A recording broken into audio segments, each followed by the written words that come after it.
예, 세상이 아주 변화무쌍합니다. 있을 수 없는 일, 있어서도 안 되는 일, 윤석열, 내란, 우두머리가 거리를 활보하고 있습니다. 내란 우두머리의 탈옥을 대한민국 심우정 검찰총장이 도운 거 아닙니까? 명태균 게이트 관련해서 수많은 내용이 나왔습니다. 그런데 검찰은 제대로 수사하지 않았습니다. 그러더니 드디어 윤석열 내란 수계를 탈옥시켜서 거리를 활보하게 하고 있습니다. 윤석열 내란 우두머리가 곳곳에 전화하지 않겠습니까? 또 비아폰으로 전화해서 증거인멸을 얼마나 해대겠습니까? 이 증거인멸은 구속의 사유입니다. 그런데 윤석열의 증거인멸 그대로 두고 보실 겁니까? 재판부는 윤석열의 증거인멸을 우려해서 즉각 재구속하십시오. 대한민국의 내란이었습니다. 대한민국의 불법 비상계엄이었습니다. 이것을 어찌 풀어준단 말입니까? 그런데 혹시 짜고 치는 거 아니야? 라고 하는 심우정에 여러 가지 석연치 않은 내용들이 있었습니다. 법원이 황당무계한 논리로 윤석열을 석방해야 된다고 했지만 그러면서 법원은 상위 법원의 판단을 받아보겠다 이렇게 이야기했습니다. 그런데 심우정 검찰총장은 즉시 항고해야 하는데 즉시 항고가 위헌이라며 즉시 항고하지 않고 오히려 불법적인 석방을 지휘했습니다. 제가 오늘 심우정 검찰의 불법을 이야기하겠습니다. 형사소송법 제97조에는 구속 취소와 관련해서 이렇게 되어 있습니다.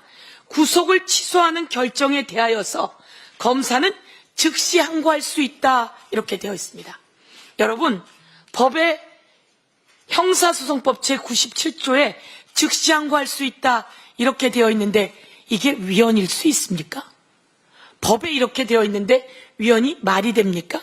그리고 제405조에는 즉시 항고의 제기 기간은 7일로 한다. 7일 동안 즉시 항고할 수 있는 기간이 있었어요. 근데 즉시 항고하지 않고 석방시켰습니다. 그러면서 위헌 얘기했습니다. 여기 법에 있는데 무슨 위헌입니까? 위헌이라고 나온 것은 어떤 것이었습니까? 보석과 관련해서 보석으로 풀어줬는데 즉시 항고하면 위헌이라고 하는 판단이 있었습니다. 범죄자의 아버지가 돌아가셨어요. 2박 3일 내로 나가서 상을 치러야 할 때 그때 풀어줬는데 그게 구속집행정지죠.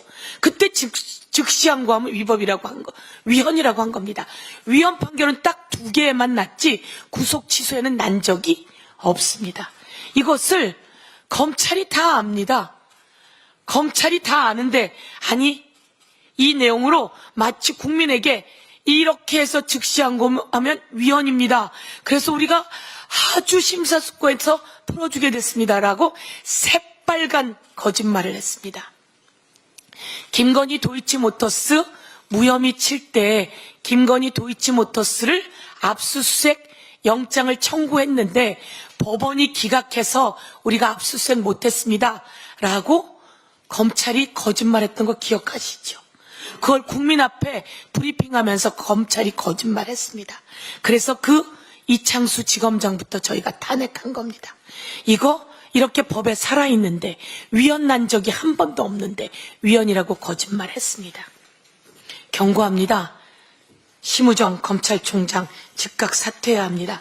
오늘은 이 말씀 23년 10월에 있었던 김영선 씨가 적은 자술서입니다. 성관위에 보낸 모양이에요. 23년 10월입니다.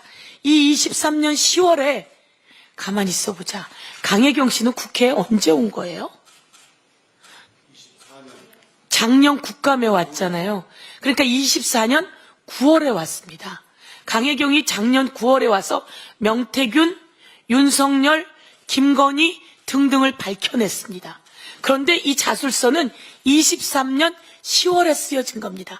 그 자술서에 김종인 전 비상대책위원장을 잘 알아서 오세훈 시장의 선출을 전략에 큰 도움을 주고 이준석 대표의 당선에 여러 컨설팅을 해주고 이를 바탕으로 윤석열 대통령 후보에게 김종인, 오세훈, 이준석을 연결 지지하게 하고 홍준표를 지지하지 않도록 하여 당선인에게 기여했습니다. 이런 내용이 요 자술서로 다 들어있습니다. 홍준표 얘기, 오세훈 얘기, 김종인 얘기, 이준석 얘기, 윤석열 얘기가 23년 10월에 다 들어있고 이걸 검찰이 다 확보했다는 겁니다. 그런데 이걸 다 잠재우고 있었어요. 그래서 강혜경 씨가 국감에 나와서 다 공개하게 된 거죠. 이거 잠재운 장본인 검찰, 그리고 이를 지금 누르고 있는 심우정 검찰총장과 그 간부들 모두 총사퇴해야 된다고 촉구하며 김건희 소환을 촉구합니다.